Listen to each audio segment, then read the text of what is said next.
أعوذ بالله من الشيطان الرجيم. بسم الله الرحمن الرحيم.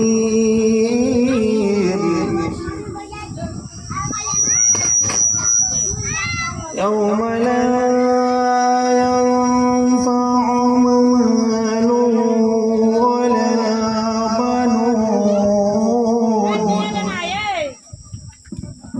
إلا من أتى الله بقلب سليم. أزلفت الجنة للمتقين وبرزت الجحيم للغاوين وقيل لهم أين ما كنتم تعبدون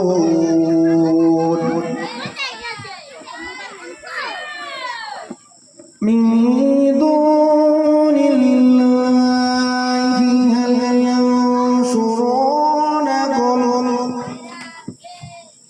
هل ينصرونكم أو ينتصرون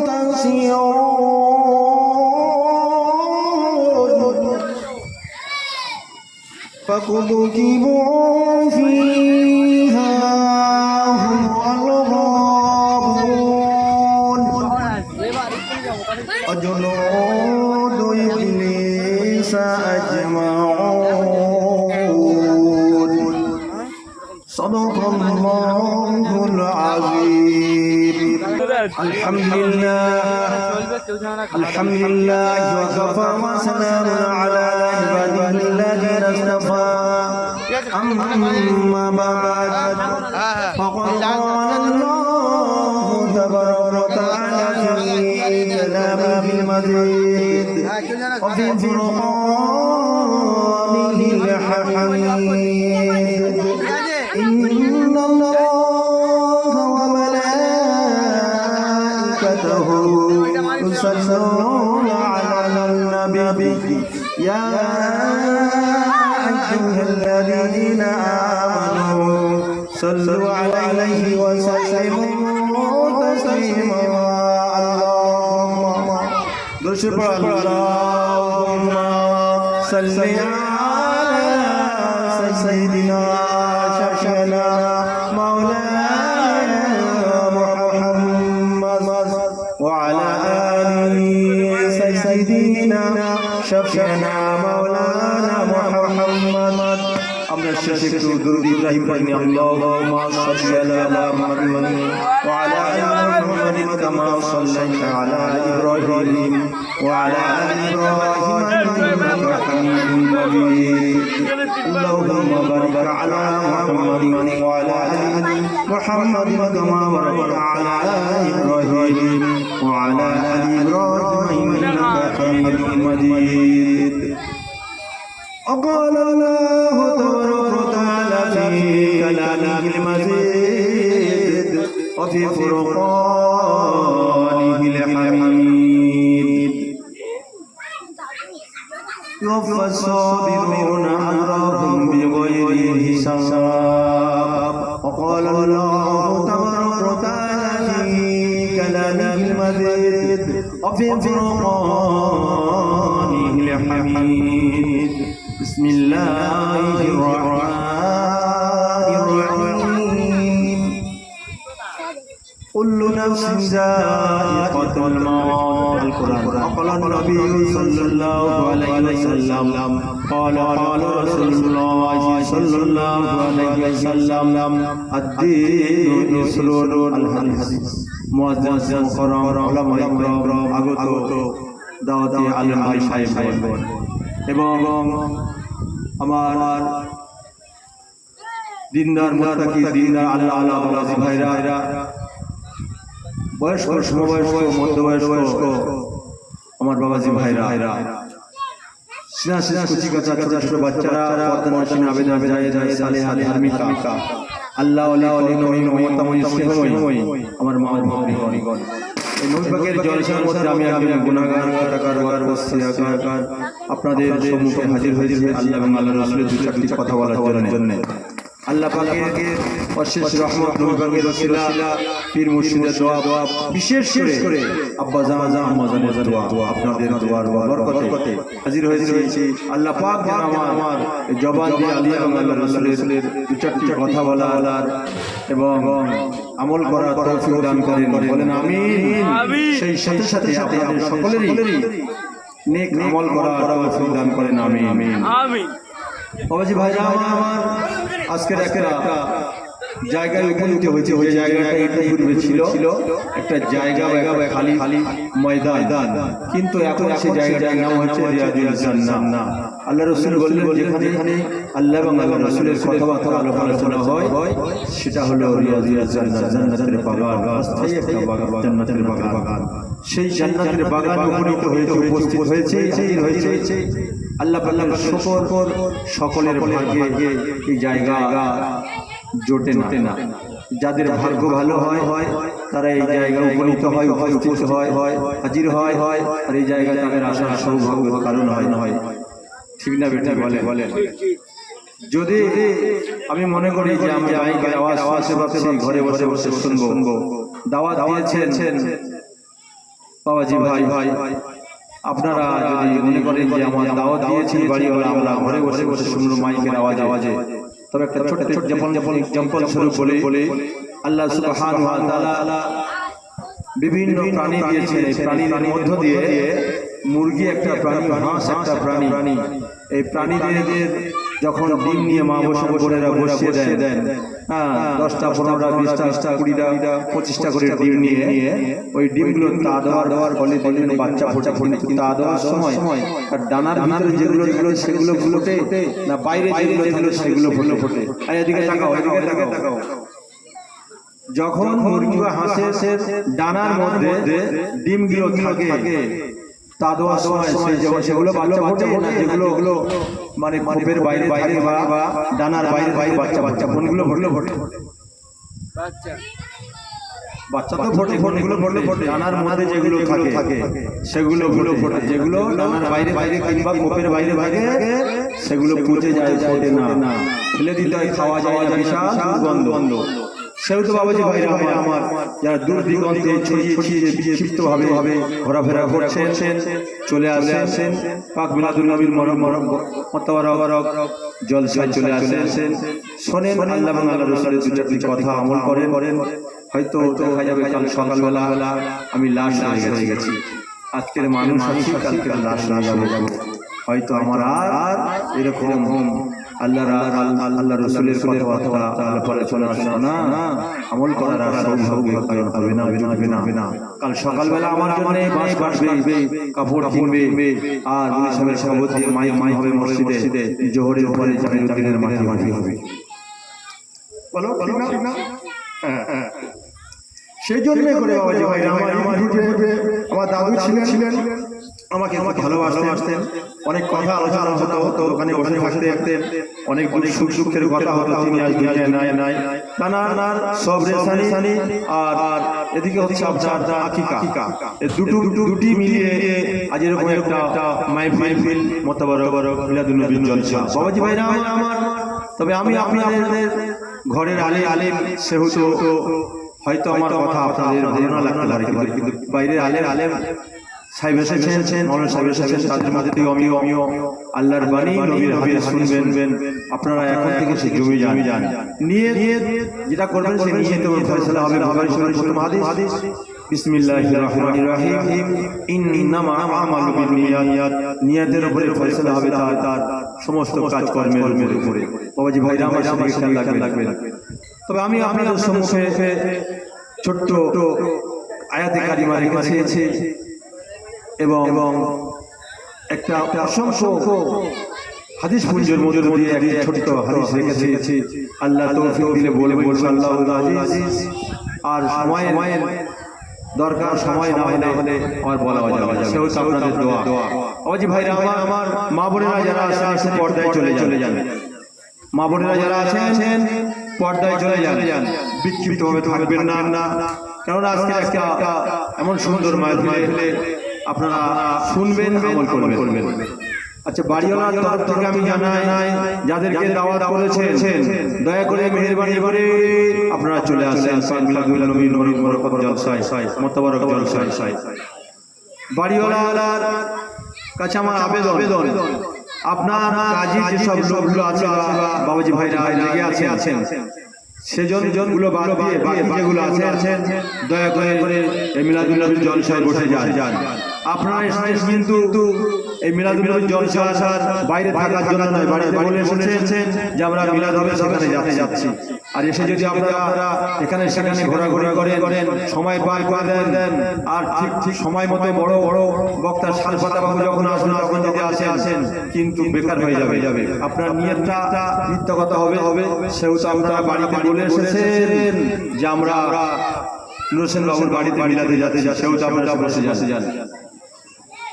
OG ভাইরা আমার, যারা আমল করেছিলেন তাদের দেখে শিক্ষা নিতে হবে। বাবাজি ভাইরা আমার, আল্লাহ রাসূল সাল্লাল্লাহু আলাইহি সাল্লামের সময় মা আয়েশার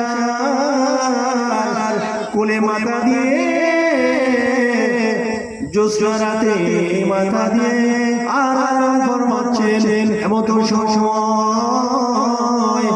মা আয়েশা রাদিয়াল্লাহু তাআলা আল্লাহ নবীর কাছে আবদার করে বলছেন, ইয়া রাসূলুল্লাহ বুজুর্গ ও আমার স্বামী, আপনার কাছে আমার আবেদন, আপনার কথা আপনাকে জিজ্ঞাসা করতে চাই, একটা কথা জিজ্ঞাসা করতে চাই। আল্লাহ রাসূল বললেন, আমার লাল টুকটুকে আয়েশা, তুমি একটা কেন হাজারটা কথা আমার কাছে জিজ্ঞাসা করতে পারো। সেও তোমার কাছে বলি, শোনো, তুমি এই সময় তোমার মনের কথা তুমি বলি না। মায়েশা বললেন, ইয়া রাসূলুল্লাহ, ইয়া হাবিবাল্লাহ, হুজুর গো, আপনার কাছে জানতে চাই, এমন একটা রাতে জ্যোৎস্না রাতে আকাশ ভরা তারা দেখে আমার মনে একটা কথা উদয় হয়, ইয়া রাসূলুল্লাহ, ইয়া হাবিবাল্লাহ, হুজুর গো, আকাশের যতটা তারকারাজি আছে অতটা তারকারাজির সমপরিমাণ আপনার কোনো আল্লাহর কোনো বান্দা নেই উপার্জন করেছে কি? আল্লাহ রাসূল সাল্লাল্লাহু আলাইহি ওয়াসাল্লাম একটু খামোশ হয়ে গেলেন। কিছুক্ষণ পরে বলছেন, ও আয়েশা, শুনে নাও, জেনে নাও, একমাত্র হযরত ওমর ফারুক রাদিয়াল্লাহু তাআলা ছাড়া আর কেউ এত নেকি উপার্জন করতে পারেনি। আকাশের তারকারাজির মতো অতটা নেকি উপার্জন করেছেন হযরত ওমর ফারুক রাদিয়াল্লাহু তাআলা।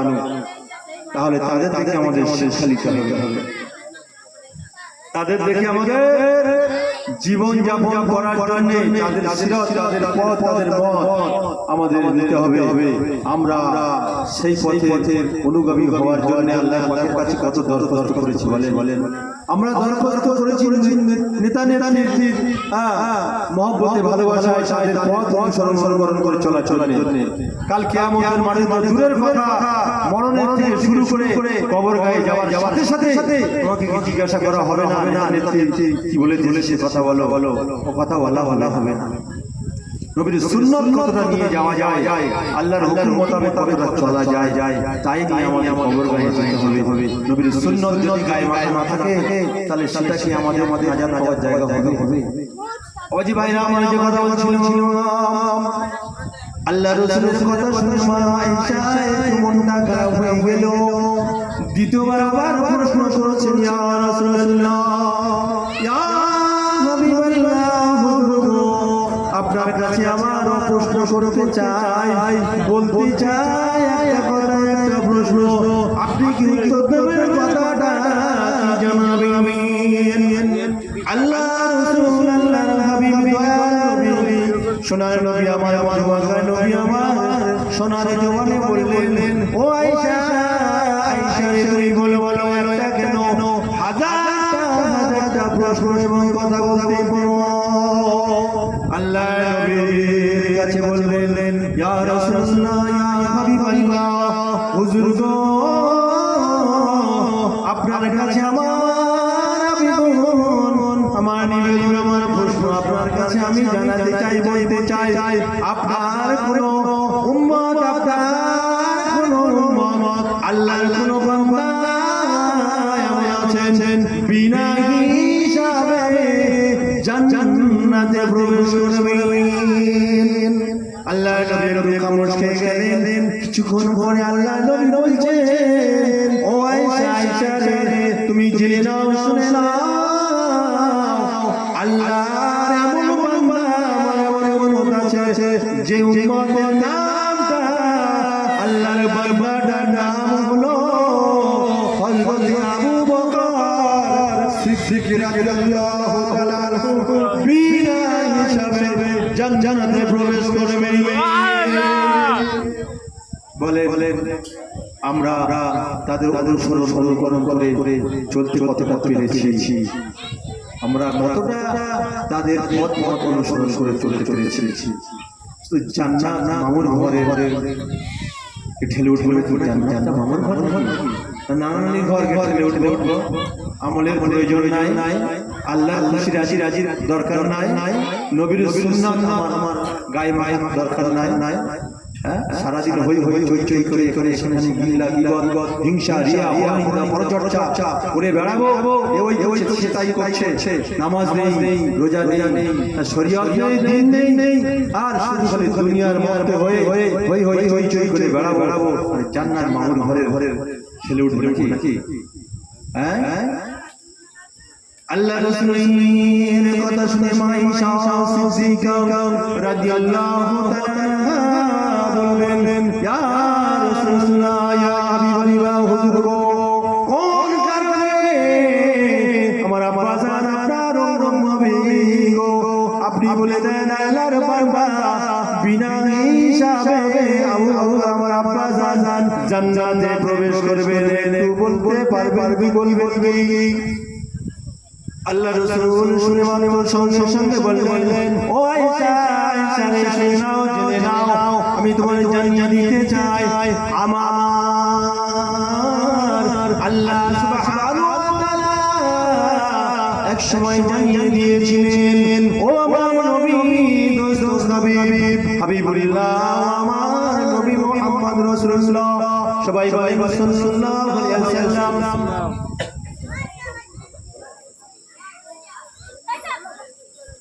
আমার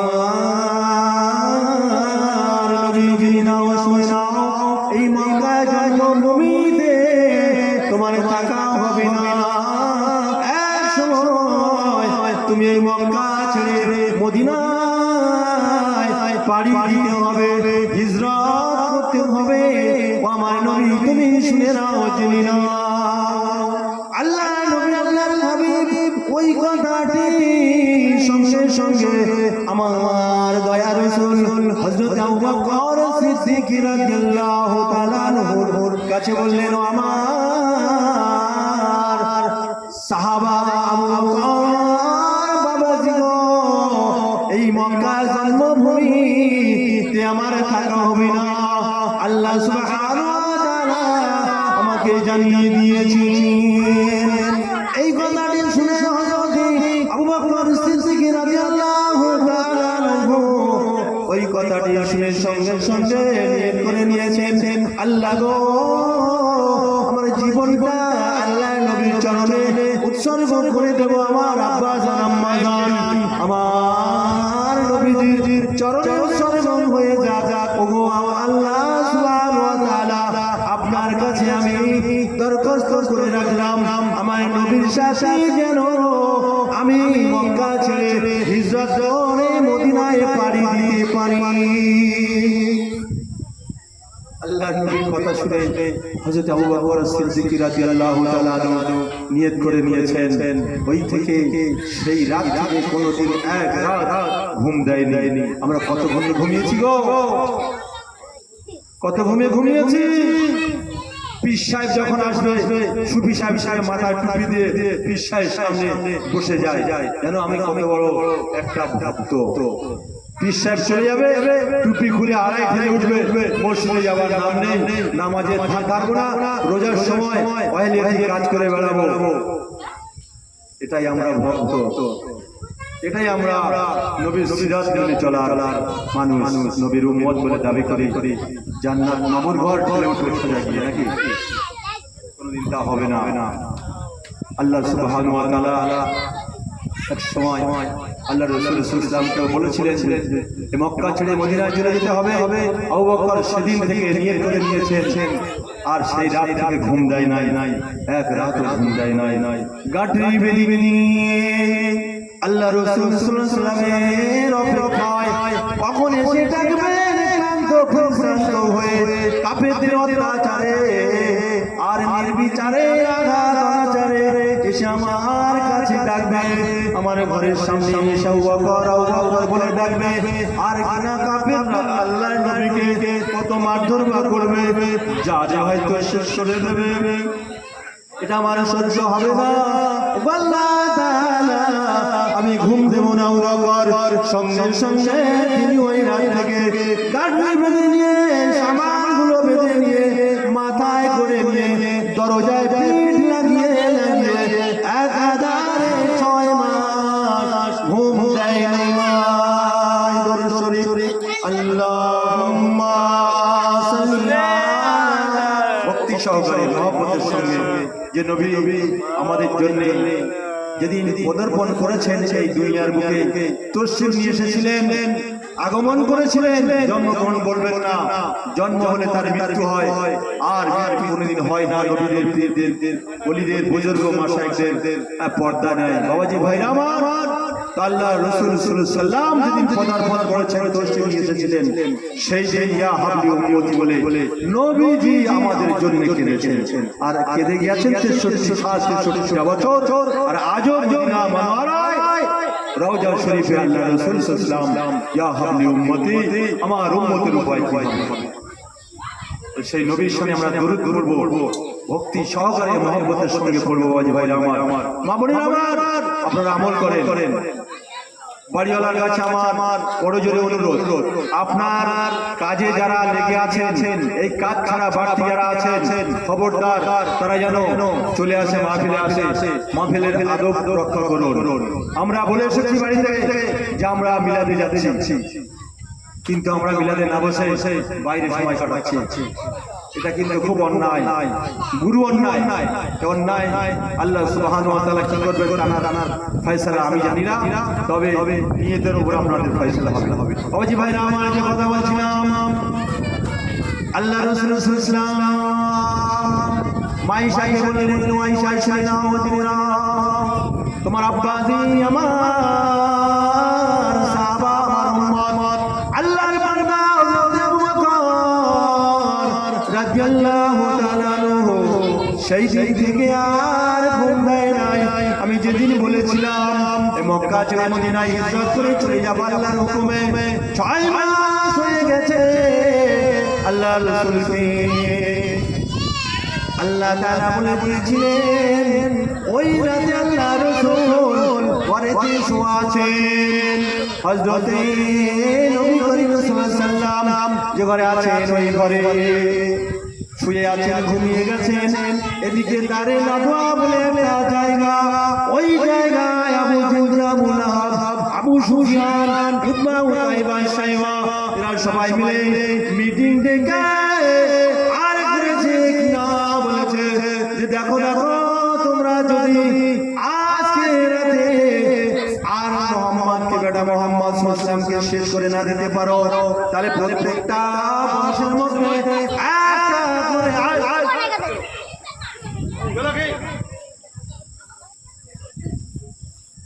শিক্ষার অভাব, খুব অভাব আমাদের শিক্ষার। কোন মাহফিলে বাচ্চাদের কেমন ভাবে পাঠাতে হয় এই মায়ের ভূমিকাটা বেশি থাকা চাই। কোন মাহফিলে কোন মাহফিলে কোন মজলিসে কোন জায়গায় বাচ্চাদের কেমন করে পাঠাতে হয় এটা মায়ের ভূমিকাটা বেশি হওয়া চাই। তারপরে আমাদের শিক্ষার বড় অভাব, এই জায়গায় ছেলেরা হইচই করে খেলা করছে, নাচানাচি করছে, চিন্তা করতে পারেন? চিন্তা করতে পারেন বাবাজি ভাইরা আমার মায়েরা বোনেরা যারা আছেন সামনে দেখা যাচ্ছে, আপনারা একটু পর্দা করেন, আপনাদের হাতে ধরে পায়ে ধরে বলছে পর্দা করেন, আপনাদের হাতে ধরে পায়ে ধরে পর্দা করেন। এই পর্দা যদি না করেন মা ফাতেমা আপনাদের হাত ধরে নিয়ে যাবে না, তাদের অনুসারী হতে পারবেন না। জান্নাতের সর্দারনীদের কি করে অনুসারী হতে পারবেন? এখনকার ফাতেমার শুধু খালি সিরিয়াল আর সিরিয়াল। হায় রে খোদা, এখনকার ফাতেমারা চিন্তা করতে পারেন? এরা নামাজ নাই, রোজা নাই, রোজার সময় কত লোক নামাজ পড়ার কথা বললে সময় এখন আছে, দেরি করে সময়টা, কত বাহানা, নামাজের ধার ধরে না। সিরিয়ালের পাগল, এরা সিরিয়ালের পাগল, নামাজের পাগল নয়, কোরআনের পাগল নয়। এরা আবার এদের দেখলে মনে হয় না এরা জান্নাতের হুর, পায়ে আবার জান্নাতের এত সুন্দর হুর সেটি ঘুরে বেড়ায়, পায়ে আবার কালো কালো ডোর বা কার ভরে থাকে। কেন গো? বলে আমার নজর লাগবে। কুকুরে মুড়ে মানে পিকচাপ করে না, ওর নাকি নজর লাগবে। আমাদের পায়ে নেই, হাতে নেই, আমাদের নজর লাগে না। হায় হায়, কোথায় যাবো, কোথায় গিয়ে বাস করবো? হ্যাঁ, চিন্তা করতে পারে? কেন জানে? এটা কি জানে? এই কার্ডটা কে পড়েছিল জানে না? ভোজপুরি একটা নায়িকা, শুনে নেন, ভোজপুরি একটা নায়িকা, সে উলঙ্গ হয়ে গায়ে একটা সুতো ছিল না, পায়ে কালো ডোর ভরে কার ভরে, আর এটা অ্যাড দিয়েছিল, তার জন্য ওর ওজনের মানে এই পাল্লায় ফেলে টাকা দিয়েছিল। এই কার আর ডোর যে পায়ে দেবে তার অনুসারী হয়ে জাহান্নামে যাবে। বুঝতে পেরেছি? পারে না। যদি কেউ পড়ে থাকো আজও খুলে ফেলো, বেটা ছেলেরা দেয়, ওরা হচ্ছে খ্রিস্টানের অনুসরণ করে চলে। খবরদার বলবেন না, করবেন না, দেবেন না, দেওয়ার জন্য উৎসাহ জাগাবেন না। আমার অনুরোধ, আপনারা মুসলমানের মতো একটা দাবিদার হয়ে তবে কবরে যান। অবশ্যই ভাইরা আমার যে কথা বলছিলাম ফিরে আসে, সেই আসল কথায় ফিরে আসি। ওমা তোমার এখানে কি কাজ? তোমার এখানে কি কাজ? তোমার এখানে কি কাজ? পর্দা ফাটিয়ে দিয়েছেন আল্লাহ কানে কানে। ওমা তোমার এখানে কি কাজ? তোমার কি কাজ এখানে? আগে যাও, পর্দায় যাও।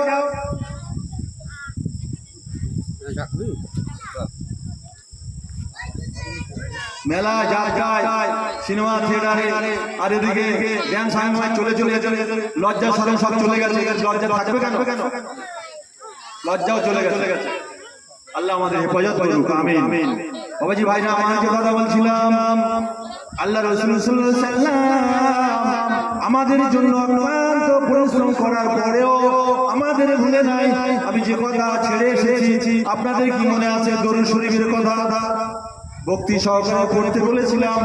এখন আপনারা ভক্তি সহকারে আল্লাহ রাসূলের শানে দরুদ পড়েন। আল্লাহুম্মা সাল্লি আলা সাইয়্যিদিনা মাওলানা মুহাম্মদ ওয়া আলা আলি সাইয়্যিদিনা শাফিয়ানা মাওলানা মুহাম্মদ সাল্লাল্লাহু আলাইহি ওয়াসাল্লাম। বাবাজি ভাইরা আমার সংক্ষিপ্ত সময়, এখন তো 7:32 হয়ে গেছে, 8 মিনিট পরে আজান হবে।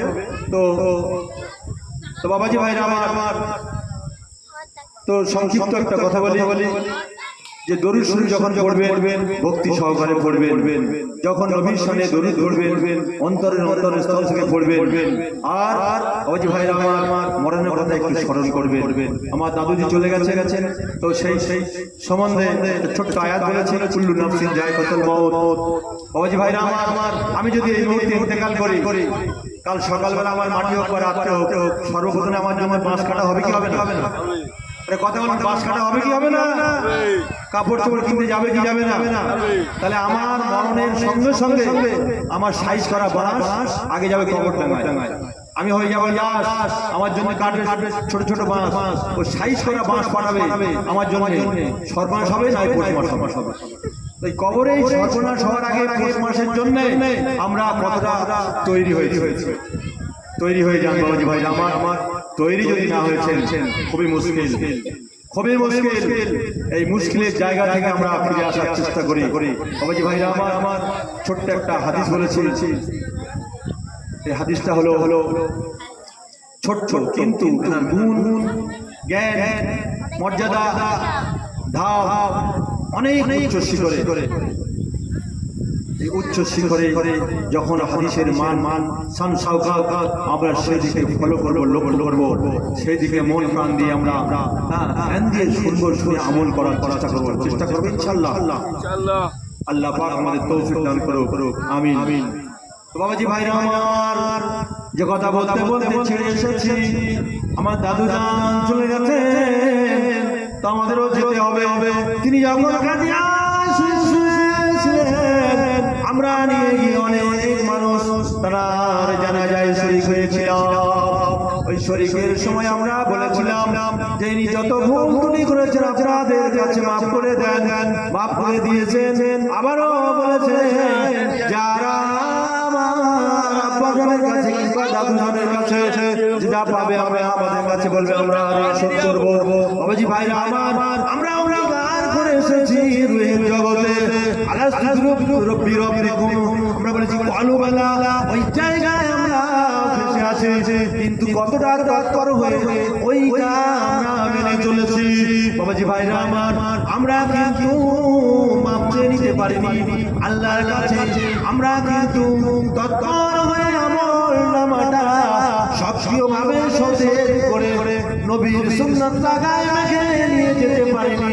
শুধুমাত্র কাজে ওই চই করে মসজিদের পানে না গিয়ে আজান হওয়ার পরে আমরা মসজিদের বাইরে সময় দিয়েছে, মসজিদের সামনে দিয়ে বেরিয়ে চলে গিয়েছে। আবু জেহেল, আবু লাহাব, সাইবা কথা বলতে বলতে ফিরে এসেছে। আল্লাহ রাসূলের ঘরে হলো কাবা ঘরের মাঝখানে, এদিকে আবু জেহেলের বাড়ি, ওদিকে মক্কা, মাঝখানে আল্লাহ রাসূলের বাড়ি। বাবাজি ভাইরা আমার, আল্লাহ রাসূল সাল্লাল্লাহু আলাইহি ওয়াসাল্লাম যখন নামাজ পড়তেন শোনা যেত আবু জেহেলের কানে যেত ওই আয়াত। যখন আল্লাহ রাসূল আয়াত পড়তেন কিংবা নামাজ পড়তেন, আবু জেহেল সঙ্গে সঙ্গে ওই কথাটা মেনে নিতে পারেনি। আমরা খাতায় নাম লিখে বসে আছি, নামাজের আজান হয়, গেটের সামনে দিয়ে চলে যাই বাইরে, আমরা আড্ডা মেরে গল্প করে সময়টা অতিবাহিত করে দিই। আমরা খাতায় নাম লিখে বসে আছি, একটু ভেবে দেখি বাবাজি ভাইরা আমার, বলতে বলতে অনেক বলা হবে, শুনতে শুনতে অনেক শোনা হবে, কিন্তু নেক আমলের প্রয়োজনটা বেশি। আমাদের টাকা, চাল, পয়সা, অর্থ, সম্পদ, সোনা দানা, গাড়ি বিল্ডিং, বালাখানা, জমি জমার কোনো অভাব নাই, বন্ধু বান্ধবের অভাব নাই, জায়গা জমির অভাব নাই। আমাদের একটা মাত্র অভাব, সেটা হলো নেক আমলের অভাব। আরে খালাদ ভাই বলো না, নেক আমলের অভাব নয় ভাই, বলো না নেক আমলের অভাব আছে না নেই? এই নেক আমল আমাদের নেই, তাই আমরা ফলপ্রসূ হতে পারিনি। আজ গায়ের গমের দিকে ভয় লাগছে, তাদের কাছে আমরা নির্যাতন হয়ে, পীড়িত হয়ে, তাদের হাতে মার খেয়ে আমরা আজকে কোণঠাসা হয়ে গেছি। কেন বলেন তো? আজকে আমাদের নেক আমলের ঘাটতি আছে। আরো আমাদের বাকি আছে। মসজিদ ছাড়া যে বান্দা হবে, সে বান্দার অবস্থা কাইল হয়ে যাবে। আল্লাহ পাক তো কোরআনে ঘোষণা করে দিয়েছেন, যা কোরআনের আয়াতটা বিস্তারিত বলা হলো, আমার সময় এসেছে 40 আজান, আবার 3 মিনিট বাকি আছে। বাবাজি ভাইরা আমার অনুরোধ, আপনারা সবাই নামাজি হয়ে যান, নামাজি মেনে যান, আল্লাহ ওয়ালাদের দলভুক্ত হয়ে আল্লাহ ওয়ালা হয়ে যান। মা বোনেরা, আপনারা আল্লাহ ওয়ালা হয়ে যান, আল্লাহ ওয়ালিদের দলভুক্ত হয়ে আল্লাহ ওয়ালি মেনে যান, নামাজি মেনে যান, কোরআন পড়তে ওয়ালি মেনে যান। আর আমার একটা ইউটিউব খোলা আছে, এসকে জামিরউদ্দিন অফিসিয়াল, এটা আপনারা সার্চ করলে পেয়ে যাবেন গজল কেরাত অন্যান্য ইসলামী অনুষ্ঠান এবং ওয়াজ নসিহত ছাড়া আছে আপনারা সার্চ করলে পেয়ে যাবেন ইউটিউবের নাম হলো এসকে জামিলউদ্দিন অফিসিয়াল এসকে জামিলউদ্দিন অফিসিয়াল এটা এখনই সার্চ করলে পেয়ে যাবেন আপনারা আমার একটু উপকার করবেন সাবস্ক্রাইব করে আর শোনার সাথে সাথে আপনারা নেক আমল করে নামাজে বেরিয়ে যাবেন এখন আজান হবে আমরা সবাই মসজিদের দিকে ধাবিত হই নামাজ পড়ে এসে আবার আপনারা ওলামাদের মধ্যে আল্লাহ এবং আল্লাহ রাসূলের মধুমাখা বাণী শুনে দিল ভরিয়ে নেক আমল করে আল্লাহ পেয়ে যাবেন আমার কথায় যদি আপনাদের দুঃখ বেদনা যাতনা লেগে থেকে থাকে আল্লাহ রাস্তা ক্ষমা করে দেবেন নেক আমল করবেন আসসালামু আলাইকুম